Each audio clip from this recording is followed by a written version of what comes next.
In today's video, I'm going to teach you how to set up teams and projects for efficient work management. We'll walk through a simple structure you can use in any modern work platform so your organization runs smoothly from day one. First, create teams based on departments or core functions. Think of a team as the home base for a group that shares responsibilities like marketing, finance, product, or customer support. Keeping teams aligned with real-world org lines makes it clear where work lives and who owns it. Use clear, consistent names, and if your tool allows, add a short description so newcomers know the team's scope. This structure keeps conversations, files, and tasks relevant to the people who actually need them. Inside each team, create projects that match the workflows or goals that team drives. A project should represent a defined initiative or process, such as campaign launch, quarterly budgeting, or feature rollout.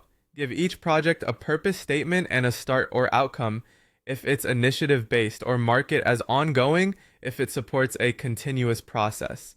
That clarity helps teammates understand what belongs in the project and what doesn't, reducing clutter and confusion. To save time and ensure consistency, use templates to standardize project creation. A good template includes the sections you always need, any custom fields your team tracks, and a few automation rules to handle routine steps. Start with a simple baseline template for each function and refine it as you learn. Standard templates mean every new project launches with the same quality and structure, making onboarding faster and reporting more reliable. Next, assign members and set permissions at both the team and project levels.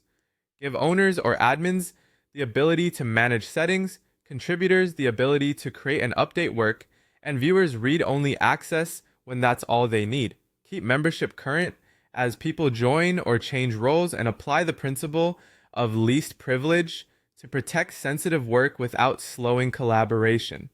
Finally, organize each project with sections, custom fields, and automation rules. Use sections to group tasks by stage or category, such as to do, in progress, and done, or by work streams like design, content, and queue. Add custom fields for the data you need to track, like priority, effort, or due date.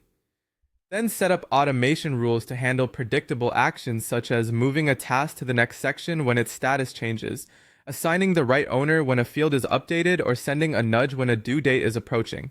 These small automations remove manual busywork and keep your workflow humming. With teams mapped to functions, projects aligned to goals, standardized templates, thoughtful permissions, and well-organized projects, you'll build a system that scales cleanly and helps everyone focus on meaningful work.